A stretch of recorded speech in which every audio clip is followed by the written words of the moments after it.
თათია ჩაფიჩაძე, რომელიც ბათუმში საქმიანი ვიზიტით გუშინ გაემგზავრა და ახლა იქ იმყოფება, აჭარის სტატისტიკას და ტენდენციას უკვე ადგილიდან გაგვიზიარებს. ზღვისპირა ქალაქში წესით თბილისთან შედარებით უკეთესი უნდა იყოს.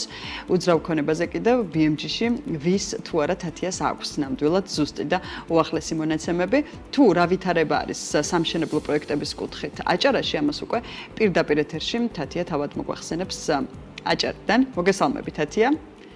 დილამშვიდობისა, მივესალმები საქმიანი დილის მაყურებელს. უკეთეს ამინც ნამდვილად ვერ ვაანონსებდი, საშილად სვიმს ბათუმში და ძალიან ცივა, ეჭვი მაქვს რომ თბილისზე მეტათაც. რაც შეეხება უძრავი ქონების ბაზარს და აქ მიმდინარე მდგომარეობას, თუ ბოლო სტატისტიკებს ჩავხედავთ, ვნახავთ რომ მაგალითად კოლიერსი მარტში ამბობდა რომ 2024 წლის მარტთან შედარებით ტრანზაქციები 5.7% იყო გაზრდილი და 1233 ერთეული იყო და ბაზრის ზომა აჩვენებდა თითქმის 5%-იან 64 მილიონ დოლარამდე. რაც შეეხება ფასებს, ბოლო სტატისტიკა ამბობს, რომ 4%-იანი ზრდა ახალ ბინებზე და კვადრატულზე აჭარაში უძრავი ქონების ღირებულება $1070 შეადგენს.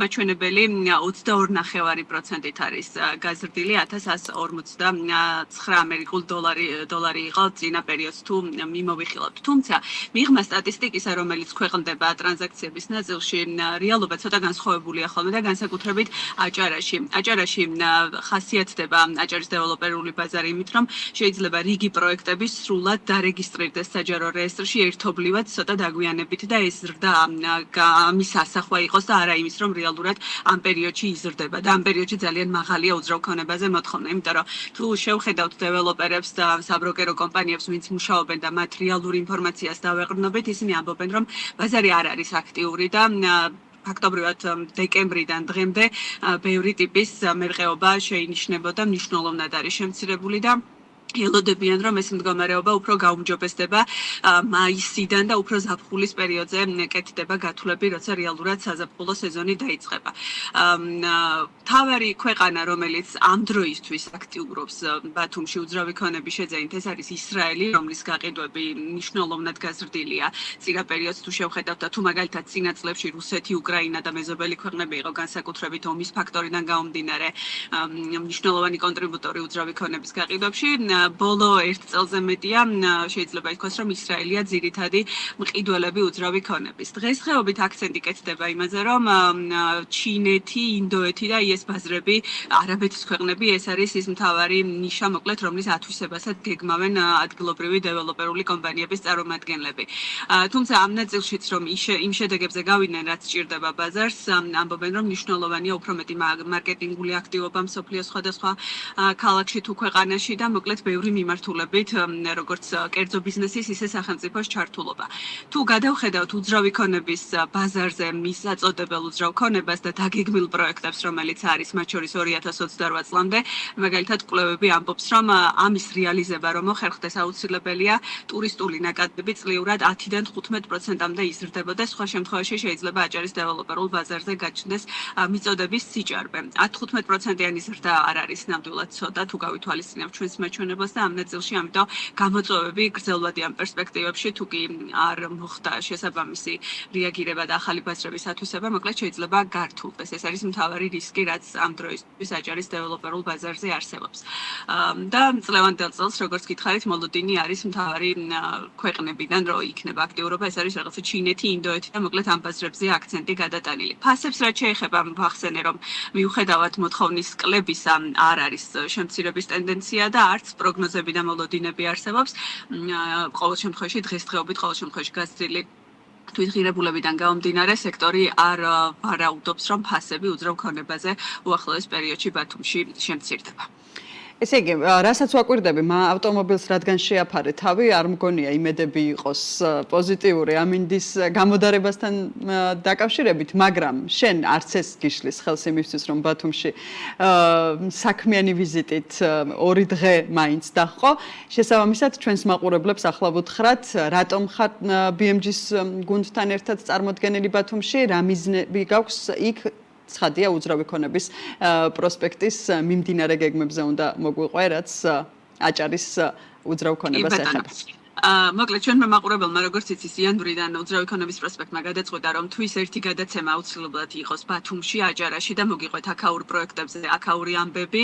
შესაბამისად 29 აპრილსაც უძრავი ქონების პროსპექტი ბათუმის ამბების გამშუქებელი იქნება და ამიტომ იმყოფებით მე და გუგა კობახიძე დღეს ბათუმში და ეხლა მივგზავრებით ზუსტად ჩვენი სტუდიისკენ, რომელიც მოწყობილია ალიანს პრივილეჯში. ჩვენი მაყურებელი ამ სამშაბათს მიღმა იმ მნიშვნელოვანი ამბებისა, რაც მათ შორის თბილისში ხდება და მოგეხსენებათ რომ ექსპო ჯორჯია იხსნება ხვალ და 3 დღის განმავლობაში გაგრძელდება, ესეც მოხდება ცხადია ჩვენს ფოკუსში, თუმცა რადგან თვის ბოლო სამშაბათი იქნება, აუცილებლად ბათუმურ ამბებს გავაშუქებთ.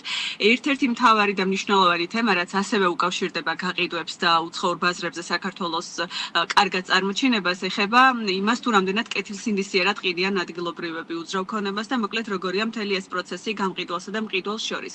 ამ ნაწილში ირკვევა, რომ თბილისთან ერთად ბათუმშიც რიგი პრობლემები გაჩნდა ბაზარზე, მაგალითად იურისტები საუბრობენ ერთი და იგივე უძრავი ქონების რამდენჯერმე გადაყიდვის ფაქტებზე, დაგვიანებებზე, რიგ გართულებულ მოლაპარაკებებზე კლიენტსა და გამყიდველს შორის და მაგალითად 2 თვის წინ პოლონეთის საელჩომ გაავრცელა განცხადება იმასთან დაკავშირებით, რომ მოკლედ თავის მოქალაქეებს ურჩია, რომ საქართველოში უძრავი ქონების შეძენისგან თავი შეიკავონ, ან უფრო მეტი ინფორმაცია მიიღონ დეველოპერებს. აი ეს ნაწილი რამდენად მასშტაბურია ბათუმში, რამდენად პრობლემურია, რა ტიპის გამოწვევები და პრობლემები ექნებათ ადგილობრივებს თუ უცხოელებს, ამ თემაზე ვისაუბრებთ იურისტთან ერთად და მოგიყვებით მოკლედ დაგვიანებებზე, ტრანზაქციების მიმდინარეობებზე და ასე შემდეგ, როგორია ბაზარზე ვითარება. მეორე ნაწილში გადაცემის მეორე ბლოკში ვისაუბრებთ კომპანია Smart-ზე, რომელსაც სხვათაშორის ახალი მიმართულება აქვს და თუ კი ადრე ჩვენი მაყურებელი იცნობდა მათ როგორც მხოლოდ ჭკვიანი სახლის სისტემების მომწყობს და ასე შემდეგ.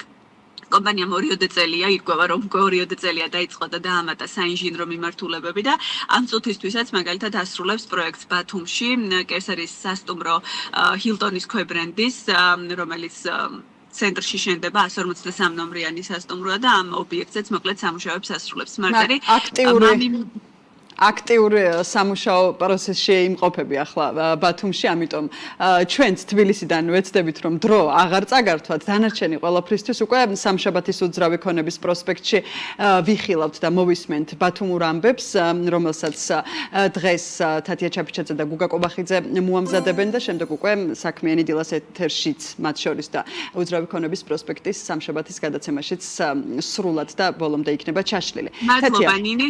მადლობა, როგორმე შენდის ხოვრების 1 საათსაც დავაბრუნებ რაიმე ფორმით. მაყურებელს რომ განმარტოთ დღეს გამომდინარე კიდევ თათია ბათუმში იმყოფება, მის ადგილს ახლა მე ვინარჩუნებ საქმიანი დილას ეთერში თბილისის სტუდიიდან. მადლობა კიდევ ერთხელ ჩართვისთვის, თათია ჩაფიჩაძე იყო ჩვენთან ერთად უძრავი ქონების პროსპექტის ავტორი და წამყვანი.